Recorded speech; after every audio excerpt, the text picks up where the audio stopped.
Bismillahirrahmanirrahim. Qala al-musannifu rahimahullah wa nafa'ana bihi wa bi ulumihi fid dharain amin.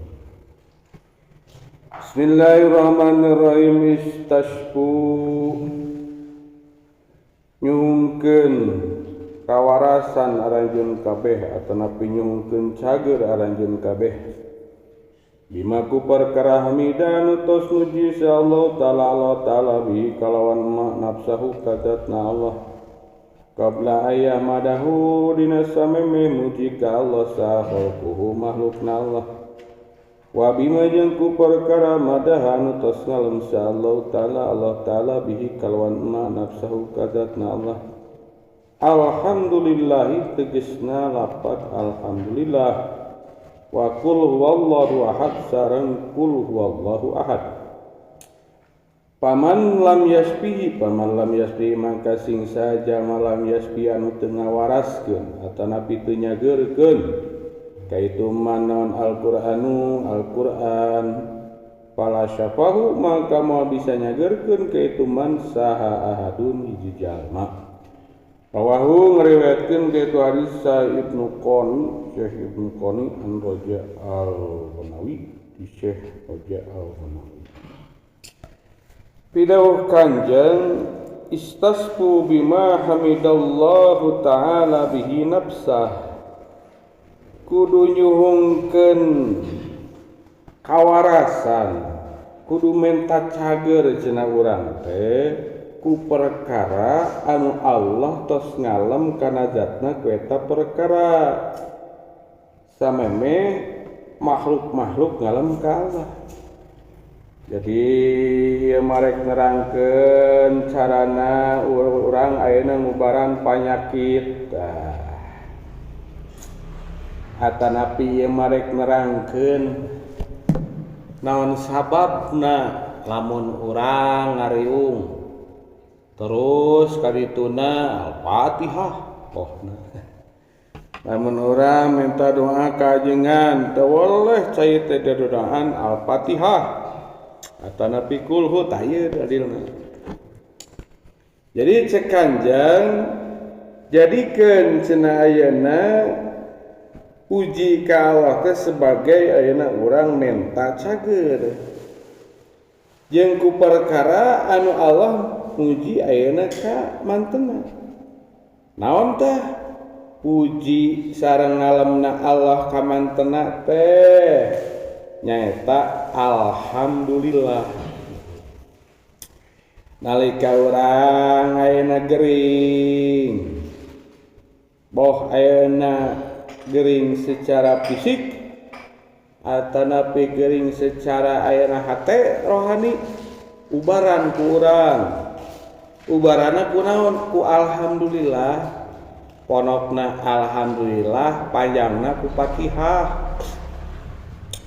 Coba teh ku urang sorangan atuh nyokot cai terus doakeun baca ku urang Al-Fatihah alusna tawasul heula ka Kanjeng Nabi ka para anbiya para malaikat para ayeuna wali para salafus saleh Tuan Syekh Abdul Qadir biasana urang terus biasana ka ahli-ahli di tempat urang bi barokati umil Quran Al-Fatihah. Bismillahirrahmanirrahim. Alhamdulillahirabbil. Jadi ku berkat alhamdulillah eta alhamdulillah bisa nyageurkeun panyakit urang ku Fatihah. Mata ku para ulama sok dipake doa nalika ayeuna reungan pasti Al-Fatihah jerona alhamdulillah. Nalika ngubaran pasti dibacakeun Al-Fatihah. Nalika ayeuna kitu nyareatan aya we Al-Fatihah mah teh sing horeng aya hadisna.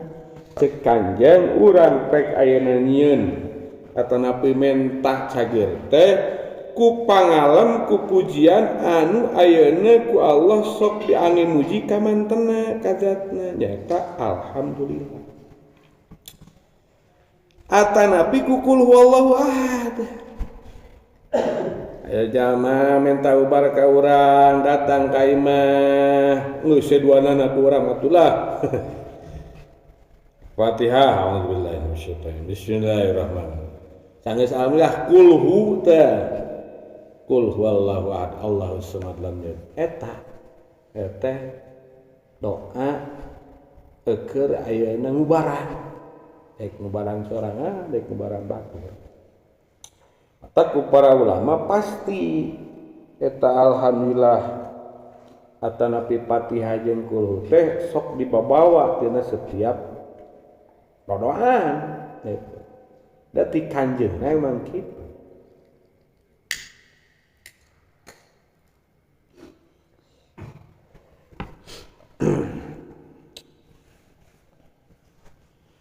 Paman lam yasbihi al-Qur'an fala syafahu ahad. Sing sajalma anu teu bisa dicageurkeun ku Al-Qur'an geus moal aya di jalma nu bisa ngubaran. Lawan sababna cek tadi alhamdulillah Fatihah jeung kulhu eta mujarab keur ngubaran doa atuh Qur'an. Ari Qur'an teh kalamullah dauhan Allah. Berarti seolah-olah orang ijazahna ge langsung ti Allah teu mati kanjeng. Geus teu kudu main guru hikmah. Ti kanjeng teh aing mah. Tah, ketika jalma ayeuna geus teu bisa diubaran ku Al-Qur'an, pala syafa'u ahadun. Moal aya zaman bisa ngubaran, ese diubaranan. Sebab Al-Qur'an mah kan eta ubar. Wa nunazzilu minal Qur'ani ma huwa syifaa'u wa rahmatul lil mu'minin. Kami nurunkeun Al-Qur'an teh di jarona teh ma huwa syifaa'un aya ubar. Ubar-ubar eta nya ku ahli hikmah mah ku ahlina melalui ilmu-ilmu mungkin dipasihan ilmu kasyaf Allah ayat ieu keur ubar anu ayat ieu keur maju usaha ayat ieu keur ngubaran nu keuna santet ayat ieu keur ngubaran ayeuna kitu kalengitan kabongkar tah kulantaran kitu nya we amalkeun naon cenah teh saya cenah ka awewe itu kolak isu naon cenah ieu teh cenah ieu teh ayeuna ke teu hayang maju usaha oh eta ayeuna kitulah ya rozak kana teh atanapi hasbunallah emang aya kahususiatan da Al-Qur'an mah jerona ayeuna dauhan Allah mata ketika aya jalma geuring dibacakeun Al-Qur'an teu daek cager-cager pala syafaadun bakal hese diubaranna bercarita Al-Qur'an kalamullah wae teu mempan kulantaran meureun gede teuing hijab atuh komo kuno lain mah bisa.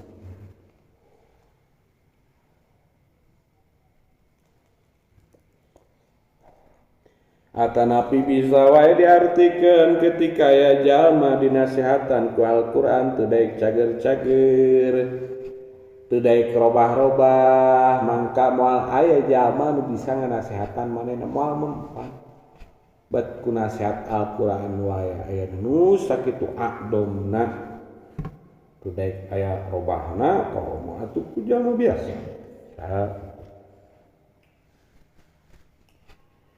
ngariwayatkeun ge hadis Ibnu Qani di Roja al-Ghanawi sarajengna istainu nyuhungkeun pitulung aranjeun kabeh nyulungkeun tulung aranjeun kabeh atanapi ngeunahna teh sinna teh di dinya teh bimana cak alat mah bimana tolab jadi kieu ngatikeun ngeunahna istainu ngajadikeun istainu ngajadikeun tulung aranjeun kabeh teh ngajadikeun ayeuna pitulung aranjeun kabeh ala injahil hawaiji injahi ala injahil hawaiji pikeun ayeuna ngaberhasilkeun pirang-pirang pangabutuh bil kitmani ku cara nyumputkeun fa inna kulla dinikmatin mangka saestuna setiap anu ngaboga nikmat teh eta mahsudun sok aya nu hasud.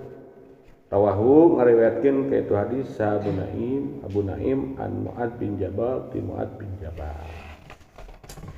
Salajengna pidaw Kanjeng istainu ala injahil hawaij bil kitman.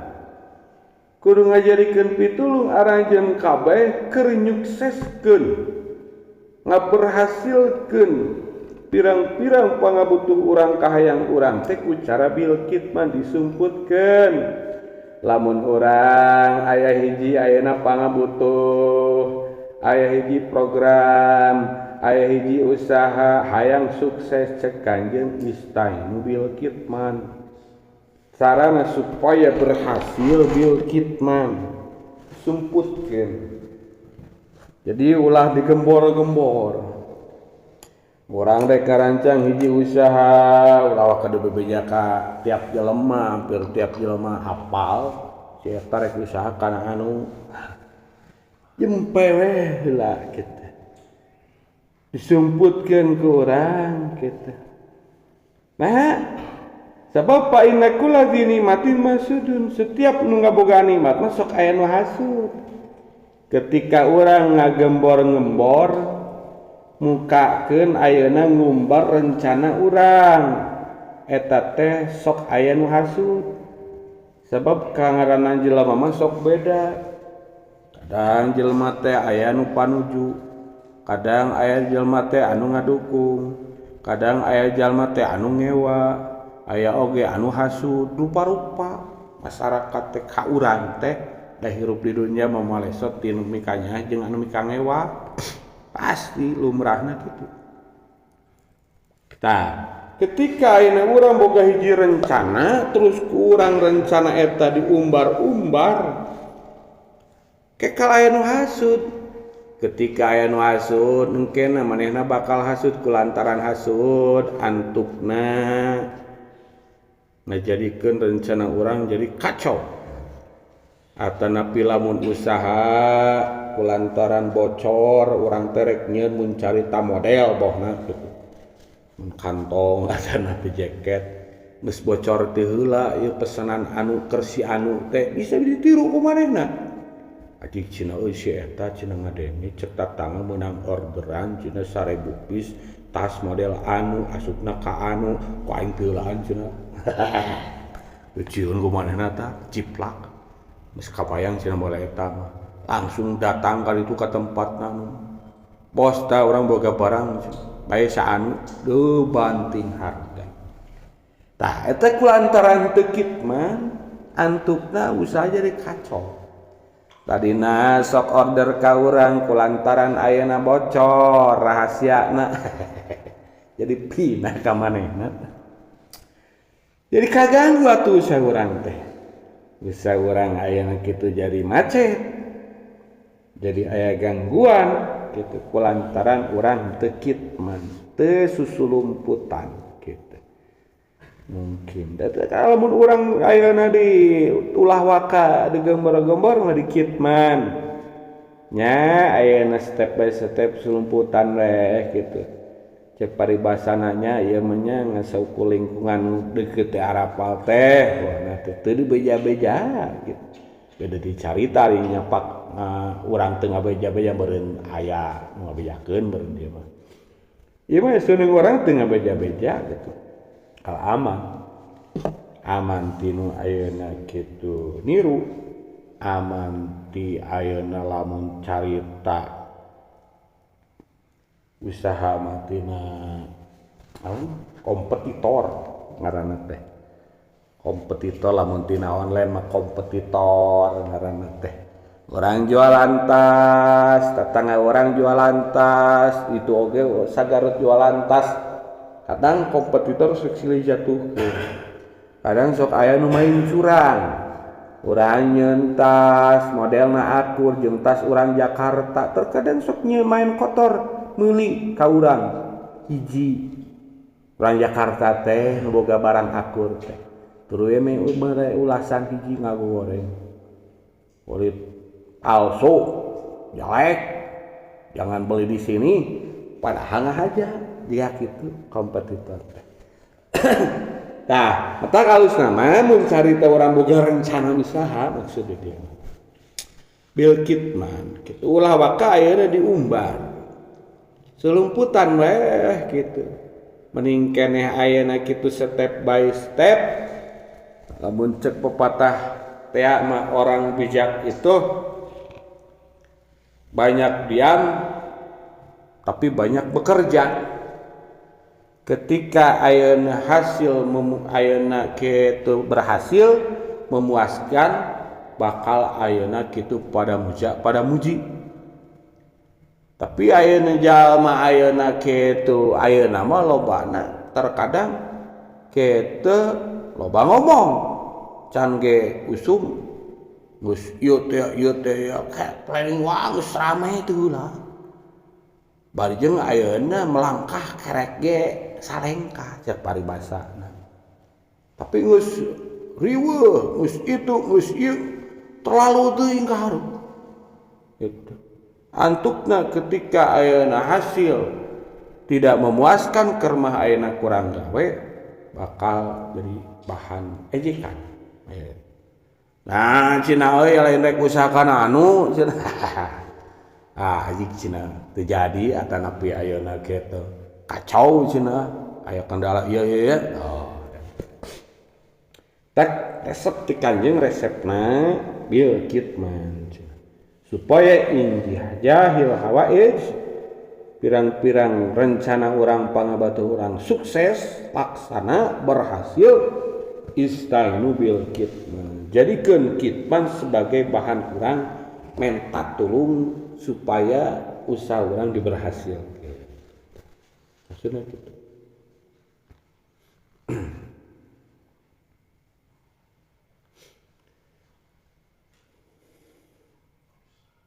Kau malah mungkin masalah pemelian balanyaan mah gininya mungkin kulit gini lama kulit depan segelintir orang apal pemelian bahan deh akhirnya pada apa pan kacau harga teh kan lama cek paribasana kulit kan meuli 5.000 10.000 dijual 60.000 paling murah 30.000 berkali lipat.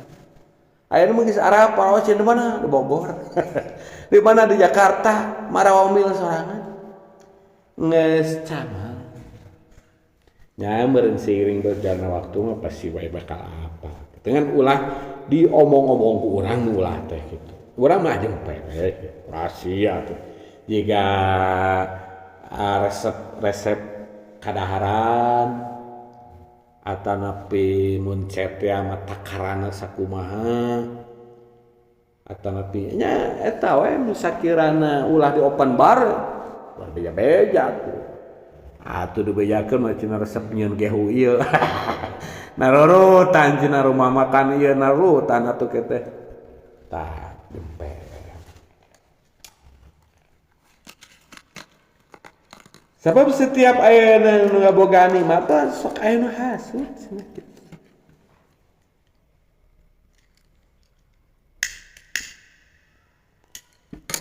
Udah teu sakabeh jalma panuju jeung ayeuna kitu rencana ulah terkadang.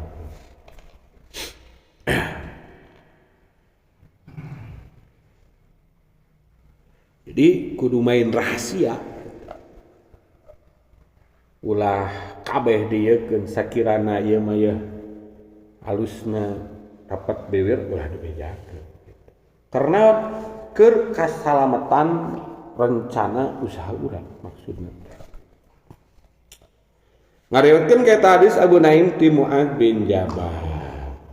Salajeng naistayinu nyunkeun pitulung ngajadikeun pitulung aranjeun kabeh ala nisai ka pirang-pirang awewe bil uri ku cara sataranyang wa inna idauna maka saesuna salah saijina itu nisa eta ida ka surat di mana-mana seueur naon si Abu Hapakeana itu nisa Wasana sareng ayeuna nyanyaikeun itu nisa zinata kana perhiasan itu nisa jabaha maka bakal ngagetkeun ka itu nisa naon al huruju hayang kaluar.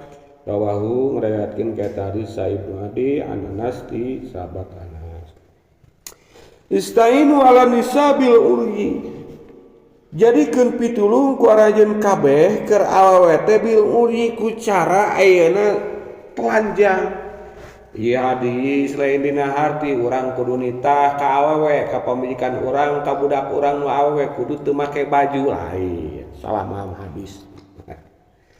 Tapi maksudna eta dihareup tafsiranna mah ketika salah sahiji awewe loba bajuna sok hayang kaluar gitu. Berarti ulye di dieu teh dina harti ulah sok ngamanjakeun pamajikan urang budak urang anu awewe ayeuna ngalobakeun pakaian tong sok loba teuing pakaian awewe mah hayang ulin OTW gitu. Wah tuh ye ulin keur anu baju keur anu ye baju keur anu angkeun hayang kaluar unggul atuh kenna gitu. Ngataknya sacukupna we disederhanakeun ulah sagala teuing loba aya gitu. Ke hayang cina lebar ya cek paribasana gitu baju peranti jogging cantara dipake cantara jogging tuh banting baju ya tuh sawajarna we anu penting aya we ulah sagala dibeli jadi ulah dimanjakeun budak urang pamajikan urang ku rupa-rupa bebeelian pakaian. Sebab ketika loba pakaian awewe mah sok hayang huruj, jabal huruj hayang kaluar, hayang plesiran. Gitu.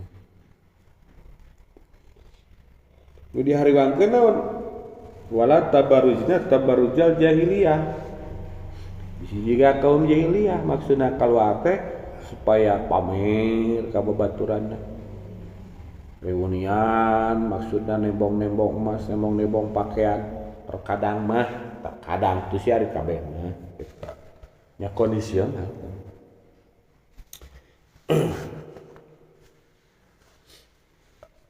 Wa 'alal mauludi lahu rizquhunna wa kiswatuhunna bil ma'ruf. Keur budak nu dilahirkeun teh aya rezekina kitu. Wa kiswatuhunna jeung ayeuna kitu pakaianan. Bil ma'ruf tapi kudu nu halus. Hiji ma'ruf teh makian budak manya batas kawajaran, batas kemampuan teu kaleuwih. Dua dibenerkeun ku agama, teu muka orat, teu nyitak orat gitu. Katiluna tama lamun ceuk di dieu mah ulah ngalobakeun pakaian. Sebab watak awewe idza kasurat siabuha wa sanat zinata ajabal ketika awewe loba pakaianana loba perhiasanana sok hayang kaluar. Eta punten cenah punten roh hayang katempo eta gula. Punten cenah eta kuat keur singlar kitu si bajuna teh hayang katempo. Itu maksudnya.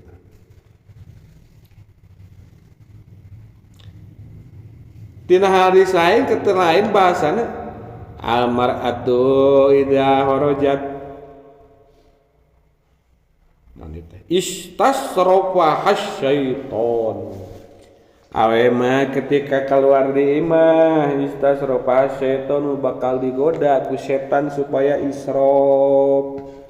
Supaya ayeuna kitu cari perhatian gitu.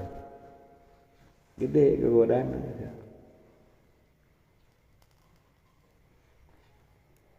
Aya hayang pamer. Laki ge sarua ngan awel leuwih.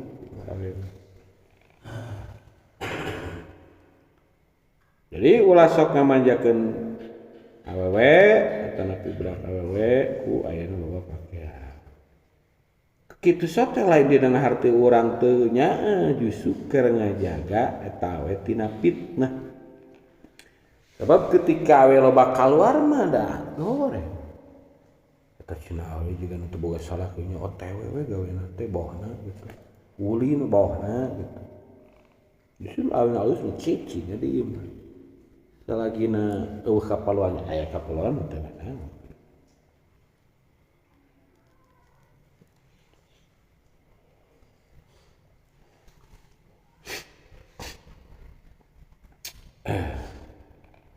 Ngariwatkeun ka eta hadis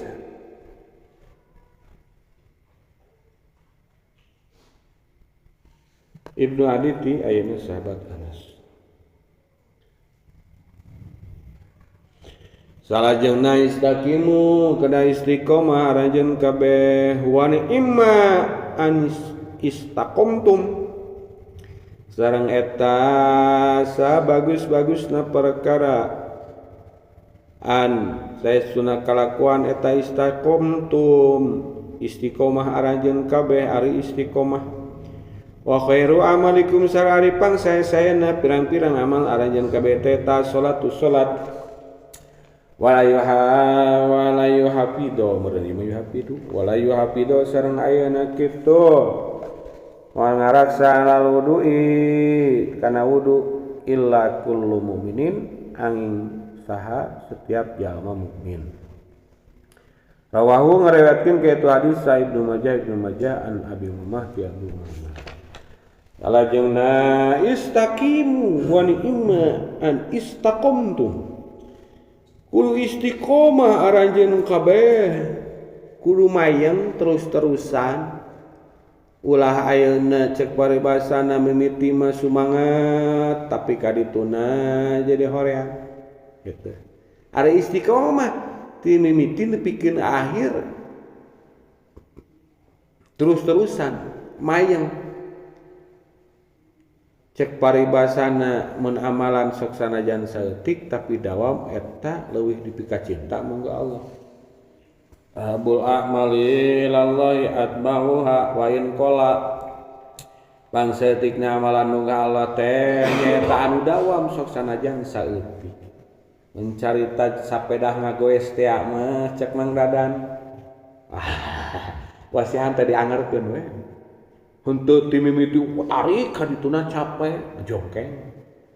Atanapi laun terus tarik tapi terus saya digoes ku ayeuna nu stabil moal babari capek gitu. Jika kitu mun sapedah mah kitu. Nah, lamun ayeuna istiqomah eta pangsae-saena habul a'mali ilallahi adwam anu dawam. Jadi pangalusna amalan mah lain anu loba tapi anu terus-terusan. Karena amalan loba tapi isu ketona henteu. Urang ayeuna dikiran peuting 10.000 ceuk paribasana isukna henteu paning keneh tiap peuting cek paribasana 100 tapi terus-terusan tiap peuting gitu. Kina Al-Qur'an kekan bahasana gitu. Laknul maut wal hayata liyabluwakum ayyukum ahsanu amala. Alladzi khalaqal mauta wal hayata Allah teh tos ngadamel maut jeung hirup. Karena Allah ngadamal maut jeung hirup teh liyabluwakum ayyukum ahsanu amala. Keur nyoba arajeun kabeh saha nu pangsae-saena amal. Tina cek Badul Mufassirin tina eta ayat Allah ngabahasakeun ahsanu amala lain aksaru amala. Henteu saha anu pangloba-lobana amal henteu Allah teh.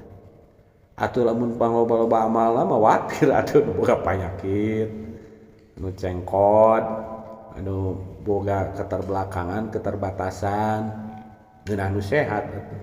Tapi naonna anu istiqomah gitu, asanu amalan teh. Nu terus-terusan, pikeun ka mana? Pikeun ka maot nu ibarat.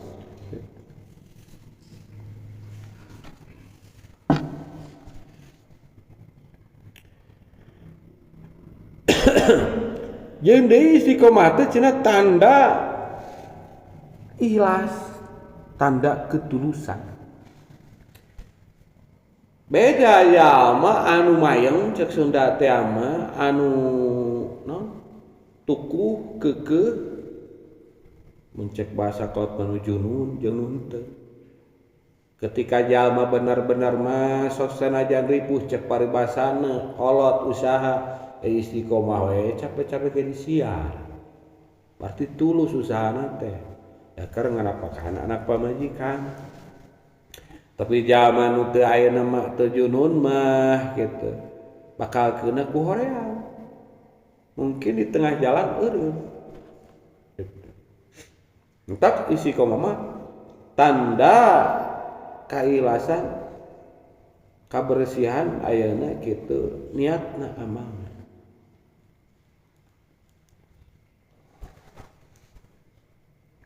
wa khairu amalikum as-shalah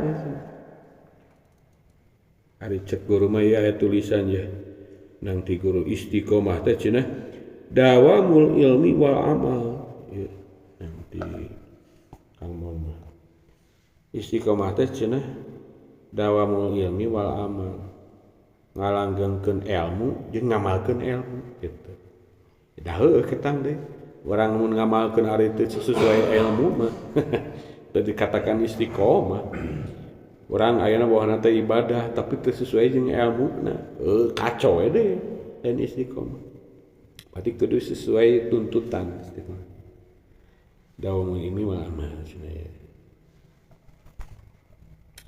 wa khairu amalikum as-shalah jeung ari pangsaya-sayana amal aragan kabeh teh nyaeta salat matak awwalu ma yuhasabu abdu yaumal qiyamah as-shalah da sholahat salat sairul amal wa idza fasadat sairul amal awal anu paling ayeuna kitu diheulakeun dihisab di poe kiamat teh salat ketika alus salatna amal nu lain ge bakal ayeuna babari bakal alus ketika goreng salatna amal nu lain bakal hese bakal nu goreng pasporna eta salatna ayeuna kitu intina paling gede na lamun urang nempokan lamun tina kulit we teu kudu diperdukeun kabeh kan dekitu we cet tempoan teh wah baradag ieu wah anggeus timang jika itu salat gegedena nu ditempo teh ketika halus nu lain ge amal nu lainna teu dicek hiji-hiji zakat puasa haji ngilu kana sok halus geus direkan halus mun goreng direkan goreng matak salatna imaduddin tiang agama ketika ayeuna kitu ngarantihang mah mun rubuh bangunan ngilu rubuh mun tanjer bangunan kuat tak penguat kitu pondasi asasuddin tihangna agama imaduddin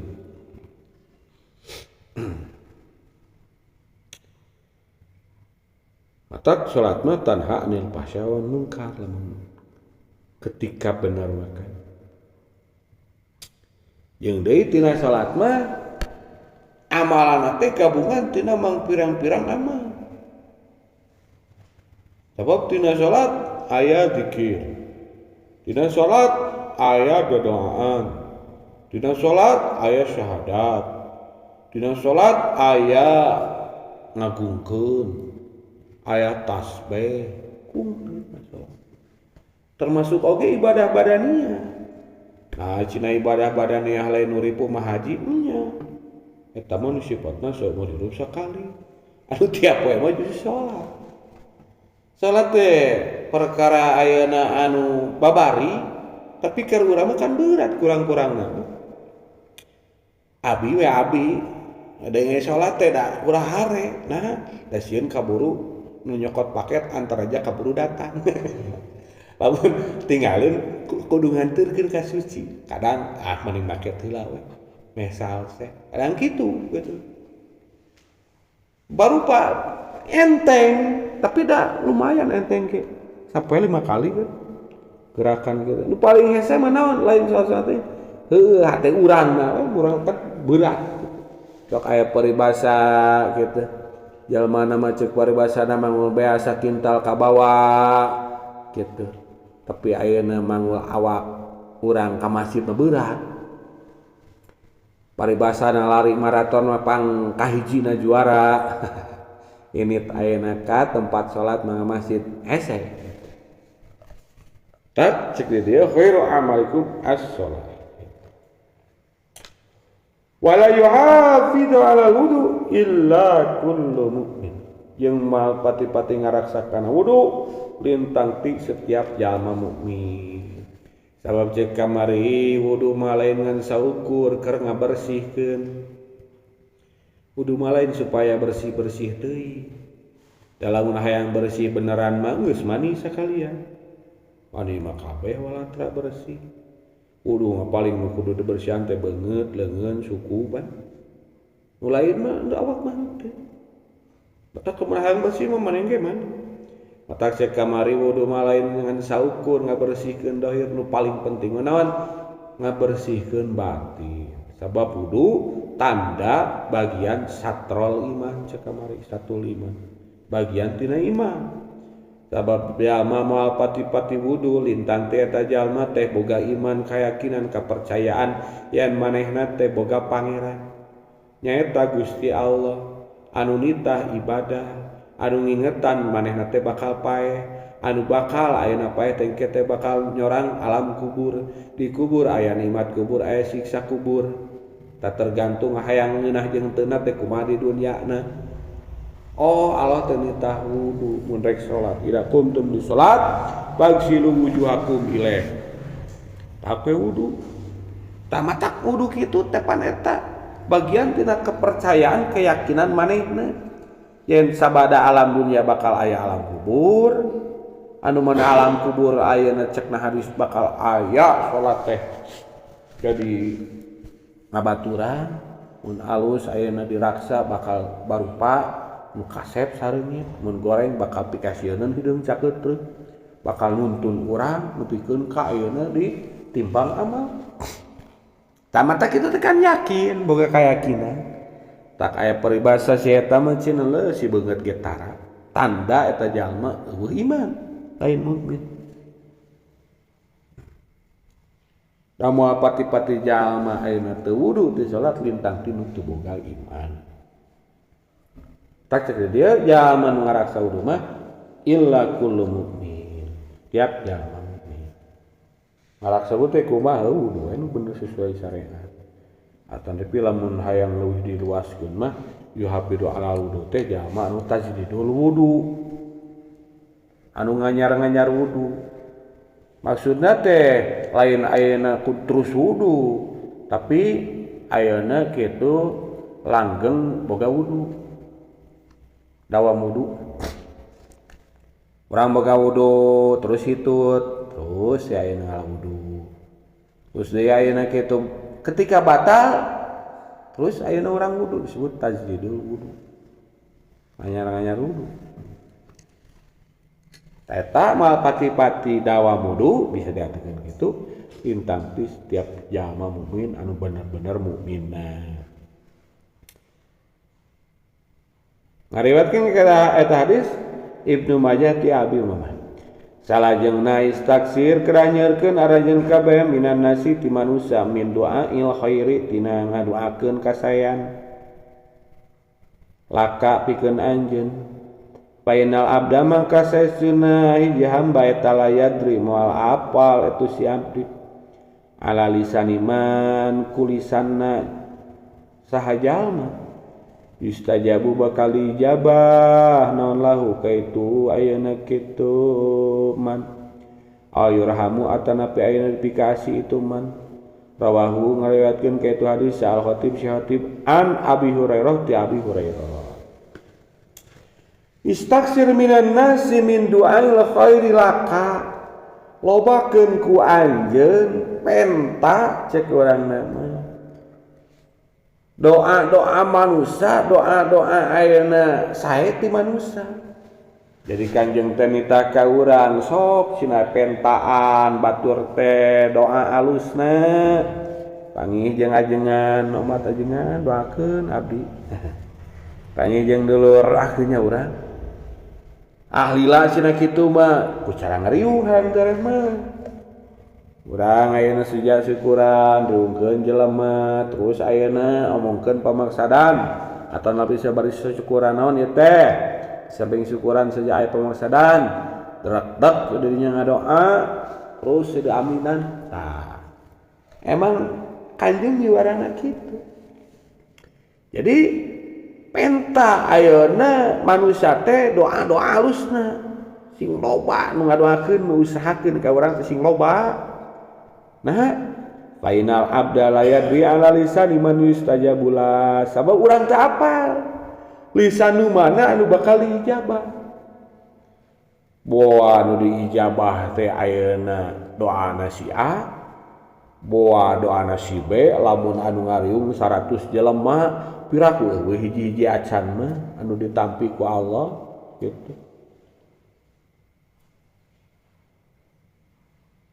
Kam min da'watin so dapat saatan ijabatan. Mang pirang-pirang cenah ayeuna doa anu menerang anu pas jeung saah ijabah. Boa pas amin si eta mah can pas bahwa pas amin si itu nu pasna mah bahwa ayeuna anu ditarima masih itu berkat keikhlasan berkat bener-bener kahusuan kebersihan hatena pohna teh rupa-rupa gitu. Terkadang doa orang teh dikabulkeun ku doa batur urang mah ngadoa tiap peuting cepar basana geus salat namprakeun ngangkat dua leungeun ngadoa terkadang hese. Nah, ya mungkin ayeuna berbagai alasan. Tapi ku kaikhlasan batur lantaran bereunyaah ka urang atanapi ayeuna kitu bersih hatena terus ngadoakeun bisa ijabah. Padahal ku urang tiap poe mah teu diijabah. Nah, ku batur beter. Matak cek engge lamun ngadoakeun ngubaran keur urang teh mun geus ka batur ulah ku sorangan. Bisi hese ku urang. Di antarana kitu sekarang sok aya kitu dijabahna doa urang teh berkat doa batur kitu. Atanapi berhasilna urang teh berkat doa batur. Ku kaikhlasanna. Ari ku loba mah cikengge ayeuna kitu. Piraku sebab urang teu apal doa mana doa saha anu dijabah ku Gusti Allah gitu.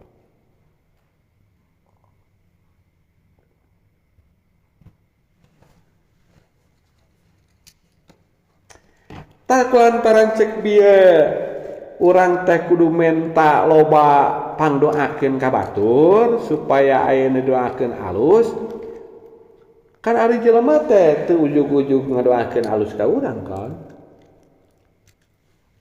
teu ujug-ujug jelema teh sok aya cukang lantaran matak di antarana cek sarahna supaya ayeuna manusia minan nasi mi doail khairil lakate bacarana BP 5 yuhbibkum ilan nas ku cara urang migawe perkara anu eta perkara teh ayeuna kitu ngaresepkeun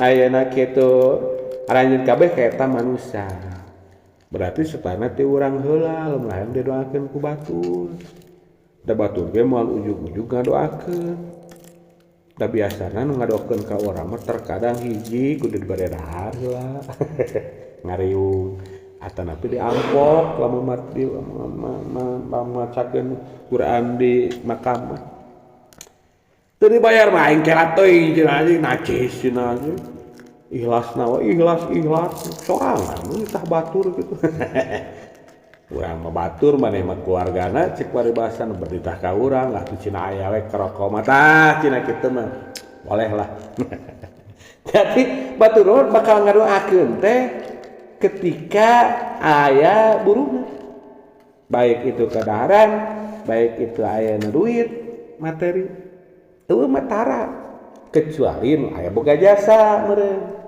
ta eta berarti urang kudu berjasa boga jasa baik ku cara urang ayeuna sok nulungan manehna mantuan manehna kitu nyeun kalusan ka manehna sebab ketika orang berbuat baik ka batur mah teh sok selalu melekat na pikiranna terngiang-ngiang duh aing euy keur ripuh inget ku si eta dibere bantuan insyaallah santeuna bakal ngadoakeun atuh lamun tina keripuhna ge bakal mantuan berkat desa urang-urang kene gitu. Apa yang kita perbuat itu yang akan kita tuai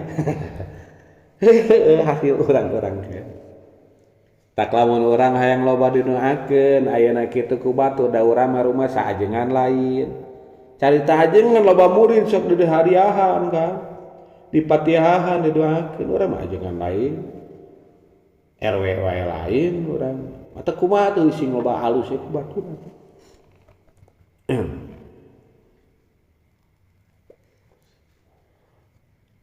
nyata cenah loba alus ge angere cenah waktuna ieu mah kadang cenahna poho we geus ye onang we hanter ngariung we geus aya program cenah itu ya asal lieur cenah langgeus ngariung kumpulkeun syukuran dedenya atau hadiahan dikiran sholawatan terakhir ngadoa pangaminankeun eta ge kitu ge bisa. Jika orang ngedorong mobil ku sorangan mah nu aya kadon medut. Lain maju. Tapi lamun lobaan mah kan tuh 2 3 maju.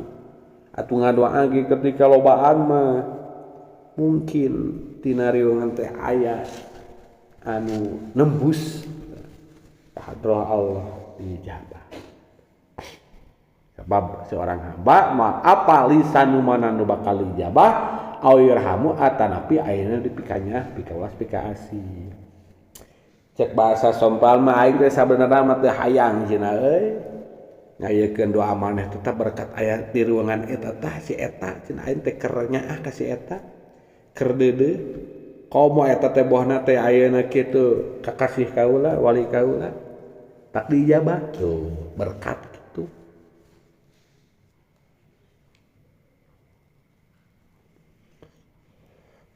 tak seperti orang nonang teh kudu ngalobakeun jama-jama ngararti teh nya di Ageng Harapan ku urang deonang para ajengan para kiai teh aya nu ahli ibadah anu bersih hate nah gitu kan biasa pindah ajengan kitu kan mapat ieu tintibatan jama biasa gitu ngariwatkeun kayak tadi sehotip ti Abi Hurairah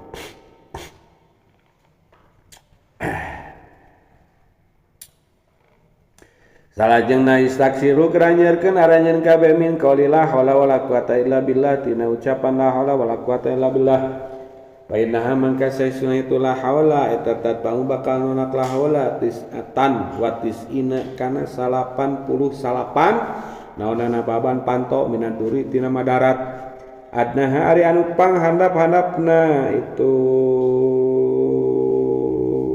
durri we eta alhamu kabingung rawahu ngarakeun ka hadis sa'al uqaili syekh uqaili an Jabir ti sahabat Jabir kedah nyeurkeun aranjeun kabeh tina ngucap la haula wala quwata illa billah sok cenah lobakeun cenah la haula wala quwata illa billah tina la haula teh ikrar yen urang teh jelema teu ngabogaan naon-naon jeung teu bisa naon-naon sekaligus deui ikrar ngaku yen Allah teh maha dina sagalana urang teu daya teu upaya Allah anu ngamudahan daya upaya terus urang ta'alluq cumantel iktimat ka Allah anu ngamudahan daya upaya gitu eta rahasiana cenah bisa nolak 89 ayeuna kamadaratan hal terkecilna paling leutikna naon kabingung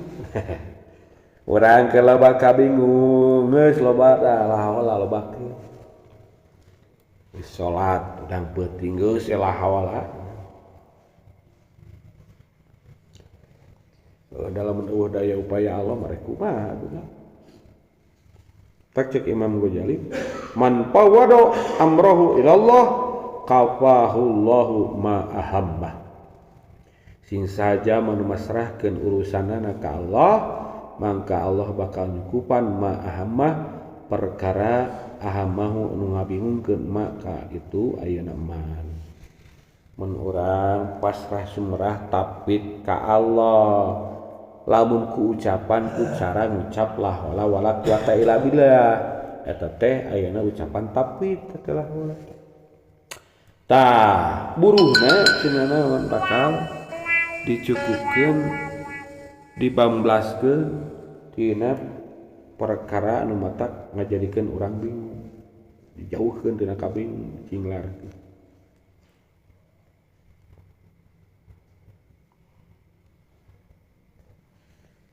Eta mah kamadaratan rek naon we, rek hubunganna jeung musibah dunya bring wae teu boga dawit wae atanapi aya nu rek ngarah, nu rek ayeuna ngaganggu, atanapi musibah batin, loba pikiran, stres, resah, gelisah, sumpek hate, atanapi agama gitu. Amadaratan teh urang hese wae taat kadon babari maksiat baheula teh.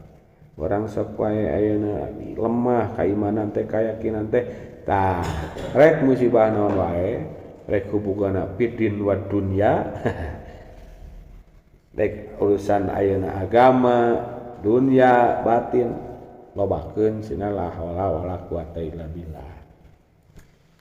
Tak lamun tina kitab Khazinatul Asrar, kitab hikmah aya babna. Anita mah kitab hikmah. Timiti padilah bismillah, padilah kulhu, aya bab termasuk ieu. Padilah la haula wala quwata illa billah. Jeung baca non sabaraha kalina kitu mah keur sabaraha.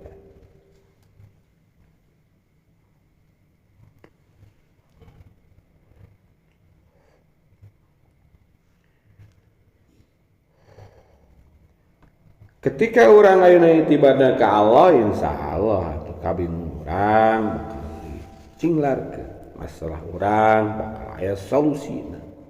Bari da urang teh tegedana ka Gusti Allah nu Maha sagalana ngagaduhan daya upaya. Ngariwayatkeun ka tadi Syekh Uqaili ti Jabir. Jadi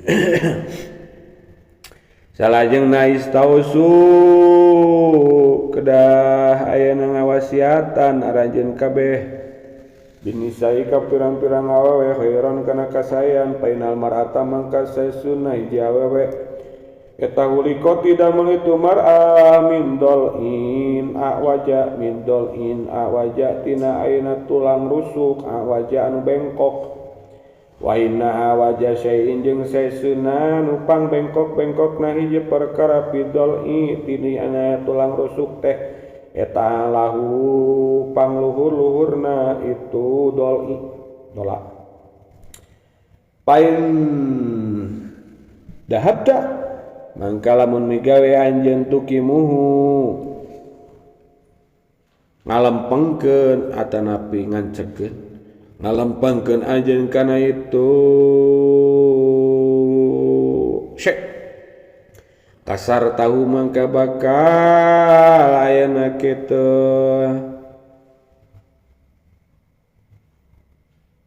motongkeun we atanapi mecahkeun motongkeun anjeun kana itu syek wain tarok tahu jeung lamun ninggalkeun anjeun kana itu syek lam yazal maka moal eureun-eureun itu syek teh tawaja bengkok.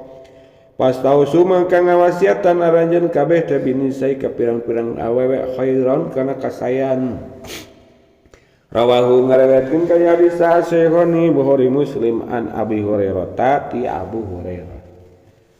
Pidauh Kanjeng istausu bin nisa'i khairan. Kudu ngawasiatan aranjeun kabeh ka awewe ayeun kabeh teh khairon kana kasayan.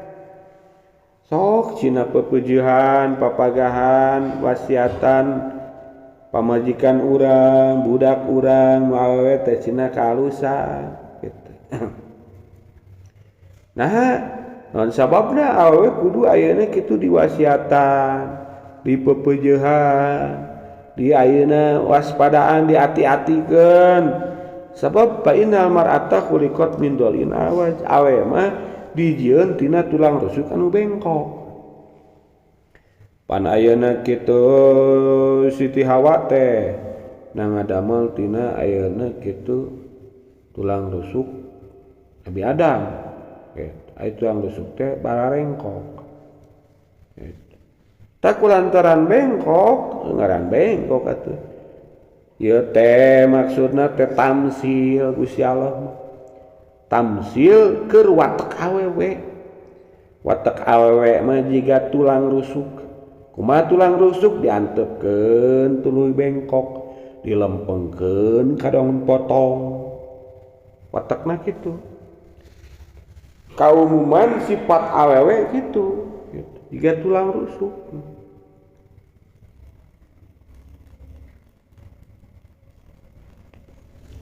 Dina harti naon awewe mah sensitif babari awewe sentak kurang saeutik wah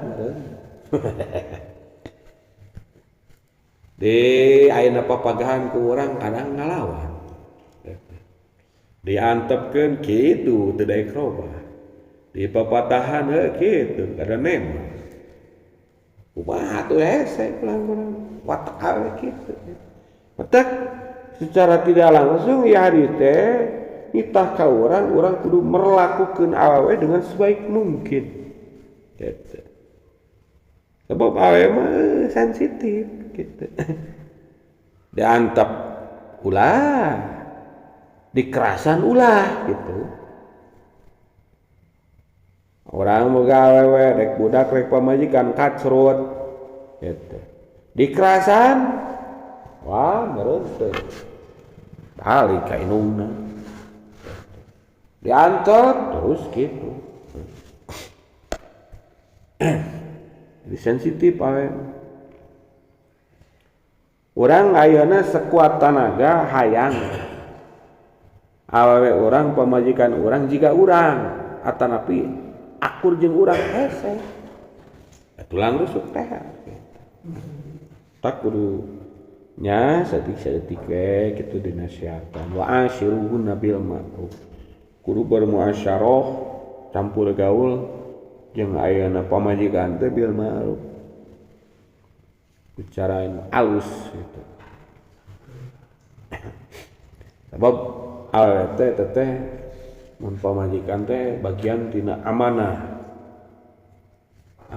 titipan ari ngaran amanah kan kudu dijaga. Innallaha ya'murukum an tu'adul amanati ila ahliha. Kudu dijaga. Ketika amanah teu dijaga bakal diperintah pertanggungjawabanana. Tapi dirinya orang kudu seperti sebagai salaki kudu mapatahan bag-bagan ilmu teteh. Bapatahan ku. Dimimiti wudu, salat, haid. Awe nu haid urang kudu ngarti. Cina boborah cenah urang nawe belat jurungkeun ke panjang. Cina ngaji gitu. Atuh gelang bara atuh saminggu sakali, sebulan sekali gitu bisa mah gitu. Hese cina amer ditah atuh ku urang tes bohona teh. Saben bulan sekali mah tentang dodoaan kumaha. Nah, dan ke bakal perintah pertanggungjawaban urang gitu. Amanah. Anu hese teh anu jiga tulang rusuk teh gitu. Babarian sensitif gitu. Jeung deui awewe mah naon? Watakna teh lemah lembut teu bisa jiga lalaki. Hayang jiga urang mah bisa.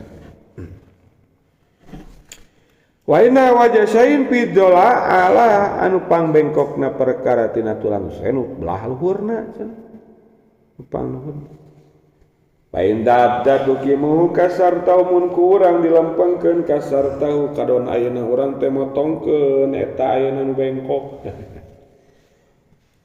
ke urang bahwana teh dilempengkeun dipaksa nu bengkok dipaksa dilempengkeun teh dipaksa we kitu babarina mah maksudna teh awe dipaksa kudu akur jeung kahayang urang hese ya watak tadi teh dimiti watak babarian sensitif barian ceurik ayo wa in taraktahu lam yajal awaja mun kurang diantep bakal terus bengkok atuh kumaha dilempengkeun kadaon potong diantepkeun terus bengkok pas tausu bin nisai horematak solusi terakhir terakhir nasihatan ku urang khairon kana kasayang tapi nasihatna anu teu matapnya kondisional we setik-setik gitu ulah main peuleukeuh gitu tadi teh gitu babarian ayeuna urang ngarasihatan bari ayeuna amak-amakan bari kumaha anger teh karawe mah jadi harus teh kumaha nya posisina teh hese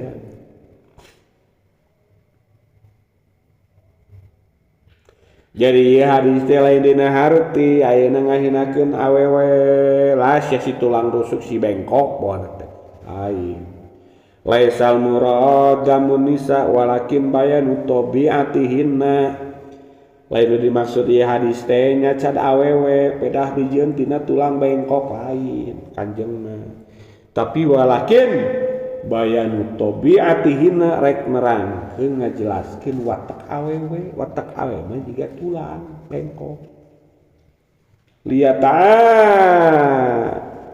malar rijalu mahunna bihikmah supaya si salaki muasyarah bergaul jeung awena teh ngumpul bihikmah hikmah gitu adem ayem gitu ya saeutik ulah dipaksa gitu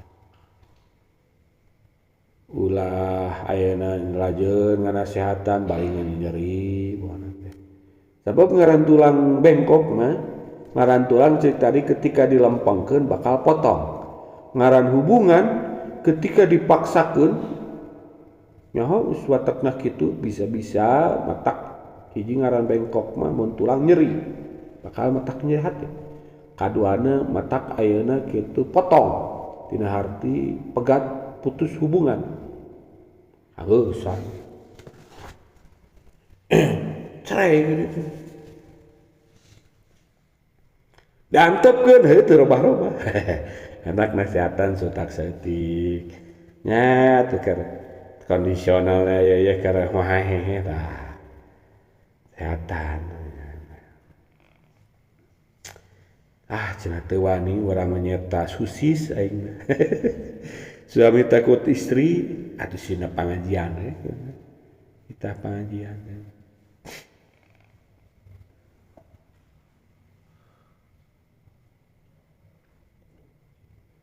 rawahu ngayatkeun ka hadis Bukhari Muslim ti Abu Hurairah asri'u bil janazah al-Fatihah.